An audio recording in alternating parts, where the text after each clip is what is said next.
আসসালামু আলাইকুম বন্ধুরা। আশা করি আপনারা সকলে ভালো আছেন আর আপনারা দেখছেন আলোর ঈমান। বন্ধুরা, আজকের এই ভিডিওতে আমরা বলবো যে হযরত বেলাল রাদিয়াল্লাহু তাআলা আনহু এর আহ্বানে অচেতন মদিনা নগরী শিহরে ওঠা। সেই সম্পর্কে একটি বিস্ময়কর সত্য ঘটনা যা শুনে আপনার মন ছুঁয়ে যাবে ইনশাআল্লাহ। তাই ভিডিওটি একবারে শেষ পর্যন্ত দেখবেন। নিঝুম নিস্তব্ধ রজনী, আকাশে পূর্ণিমার চাঁদ, ঊর্ধ্বলোকের বাতায়ন খুলে তারকা রাজি মিটমিট করে হাসছে। মেঘমালা ডানা মেলে উড়ে চলে যাচ্ছে দূরে, বহু দূরে অজানা লোকে।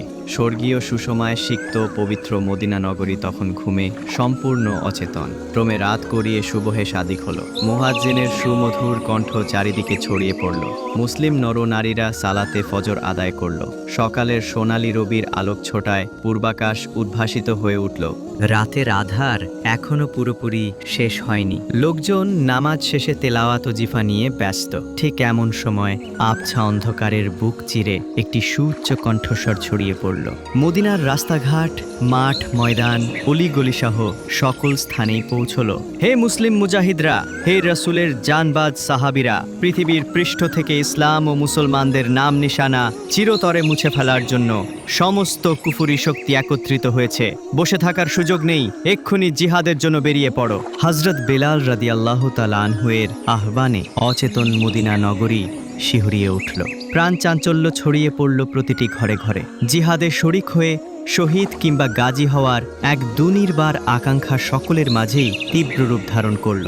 এক বিধবা মহিলা জীর্ণ কুটিরে স্বীয় পুত্রকে বুকে জড়িয়ে গভীর ঘুমে আচ্ছন্ন।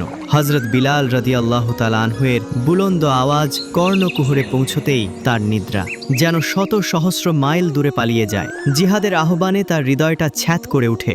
গরম ফোঁটা ফোঁটা অশ্রু মনের অজান্তেই গড়িয়ে পড়ে। হৃদয় কন্দরে ভেসে উঠে প্রিয়তম স্বামীর অন্তিম মুহূর্তের স্মৃতি, বিস্মৃত ঘটনাগুলো। মনে পড়ে ওই সময়ের কথা যখন তিনি স্বামীর হস্তে তুলে দিচ্ছিলেন চকচকে শান্ত তরবারি আর নিজ হাতে পরিয়ে দিচ্ছিলেন লৌহবর্ম।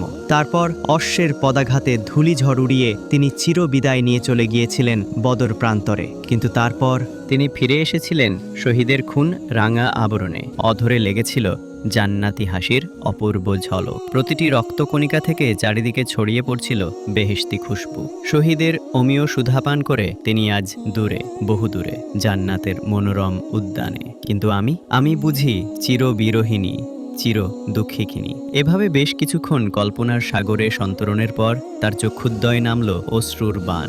ডুকরে ডুকরে কেঁদে উঠলেন তিনি। মনে মনে আফসোস করে বললেন, হায়, যদি আমার পুত্র সন্তানটি বড় হতো, তবে আজ তাকে জিহাদে পাঠিয়ে মুজাহিদের মা হওয়ার সৌভাগ্য অর্জন করতাম। ফোপানো কান্নার সকরুণ সুর আর বাঁধভাঙ্গা অশ্রুর উষ্ণ পরশে এতিম বালকটির ঘুম ভেঙে গেল।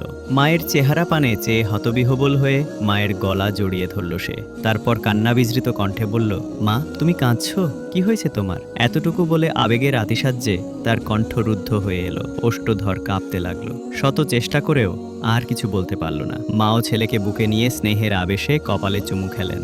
গভীর মমতায় জড়িয়ে ধরে সস্নেহে মাথার চুলগুলো নাড়াচাড়া করতে করতে বললেন, বাবা, আজ ইসলামের বড় দুর্দিন। এইমাত্র জিহাদের আহ্বান এসেছে মহানবী মুহাম্মদ সাল্লাল্লাহু আলাইহি ওয়াসাল্লামের পক্ষ থেকে। সমস্ত কাফেররা আদাজল খেয়ে মাঠে নেমেছে। তারা চায় ইসলাম ও মুসলমানদের নাম নিশানা পর্যন্ত মুছে ফেলতে। তোমার আব্বু বেঁচে থাকলে তাকে জিহাদে পাঠাতাম, কিন্তু তিনি তো বেঁচে নেই, আর তুমিও অনেক ছোট। এ দুঃখে খেয়েই আমি কাঁদছি। বালকটি শান্ত অথচ গভীর কণ্ঠে বলল, এজন্য কি কাঁদতে হয় মা? আমি ছোট বলে আমাকে অবজ্ঞা করবেন না। কাফেরদের সাথে যুদ্ধ করার হিম্মত আমার আছে। অনুগ্রহ করে এখনই আমাকে রাসূল সাল্লাল্লাহু আলাইহি ওয়াসাল্লামের দরবারে নিয়ে চলুন। তিনি যদি আমাকে জিহাদের জন্য কবুল করেন, তবে তো আমাদের মহা সৌভাগ্য। আর বিলম্ব নয়, চলুন এখনই আমরা রওনা দেই। তার চোখে মুখে প্রাণোচ্ছলতার ছাপ। ছেলের কথায় বিধবা মায়ের শুষ্ক ঠোঁটে খেলে গেল এক টুকরো স্বর্গীয় হাসি। তৃষিত হৃদয় কাননে সঞ্চারিত হলো উৎফুল্লতায় ভরা শান্তির জোয়ার। আনন্দের হিল্লোল বয়ে চলল সমস্ত দেহ জুড়ে। স্নেহের আতিশয্যে চুমোয় চুমোয় ভরে দিল তার সমস্ত মুখমণ্ডল। বাত ফজর মসজিদের চত্বরে অবতারণা হয় এক অপূর্ব দৃশ্যের। চারিদিক থেকে প্রবীণ মুজাহিদরা সমবেত হয়েছেন। সাথে সাথে রয়েছেন নবীন মুজাহিদরাও। তাদের মুখে স্নিগ্ধ হাসি, বুকে অসীম সাহস, হৃদয়ে উচ্ছ্বসিত উদ্যম। স্বয়ং রাসূল সাল্লাল্লাহু আলাইহি ওয়াসাল্লাম আজ তাদের সেনাপতি, আল্লাহ পাক পরিচালক। সুতরাং তাদের বিজয় রুখবে কে? রাসূল সাল্লাল্লাহু আলাইহি ওয়াসাল্লাম তাশরিফ আনলেন। শুরু হলো বাছাই পর্ব। যারা ছোট বয়সে কিশোর তাদেরকে ফিরিয়ে দেয়া হলো অত্যন্ত আদর সোহাগ করে, বুঝিয়ে সুঝিয়ে। বাছাই পর্ব এখনো শেষ হয়নি। বিধবা মহিলা তার সন্তানকে নিয়ে রাসূলের দরবারে উপস্থিত হলেন। আশা নিরাশার দোলায় দুলছেন তিনি। আলো আধারের এক অপূর্ব মিলন স্পষ্ট হয়ে উঠেছে তার মুখাবয়বে। বললেন আবেগজড়িত কণ্ঠে, ইয়া রাসূলাল্লাহ, এ ছেলেটি আমার জীবনের একমাত্র সম্বল। আমার আর কোনো সন্তান নেই। এর পিতা বদরের যুদ্ধে শহীদ হয়েছেন। আমার হৃদয়ের একমাত্র তামান্না, একে আপনি জিহাদে নিবেন।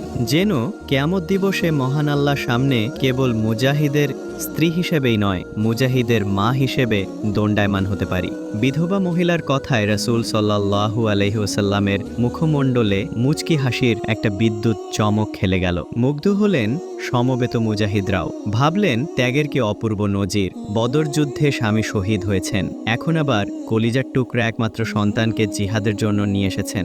দ্বীনের জন্য এ কুরবানি সত্যি প্রশংসার দাবি রাখে। পিতার শাহাদাতের কথা শুনে রাসূল সাল্লাল্লাহু আলাইহি ওয়াসাল্লাম আদর করে ছেলেটিকে কাছে টেনে নিলেন। স্নেহার্দ্র হাত মাথায় বুলিয়ে দিলেন। কপালে চুমো খেয়ে অশ্রুসিক্ত নয়নে বললেন, তুমি এখনো ছোট, তাই না? আর একটু বড় হও, তোমাকে অবশ্যই জিহাদে নেব, কেমন? রাসূল সাল্লাল্লাহু আলাইহি ওয়াসাল্লামের কথা শুনে ছেলেটি বলল, হে আল্লাহর রাসূল, রান্না করার সময় আম্মুকে দেখেছি। প্রথমে তিনি ছোট ছোট লাকড়িগুলো চুলোয় আগে দেন। আমি চাই আমাকেও ছোট লাকড়ির ন্যায় শত্রুপক্ষের সম্মুখে ঢাল হিসেবে সর্বাগ্রে পেশ করবেন।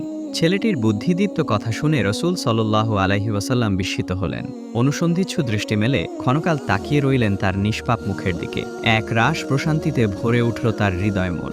বললেন বিধবা মহিলাকে লক্ষ্য করে, যাও হে ভাগ্যবর্তী, আল্লাহ তোমার ছেলেকে কবুল করেছেন, তোমার প্রতি সন্তুষ্ট হয়েছেন। তুমি কিয়ামত দিবসে মুজাহিদদের মায়ের কাতারেই থাকবে। আজকের মায়েরা নিজ নিজ কলিজার টুকরা সন্তানকে দ্বীনের জন্য কোরবানি দিতে প্রস্তুত থাকুক। এই হোক এই ঘটনার মূল শিক্ষা।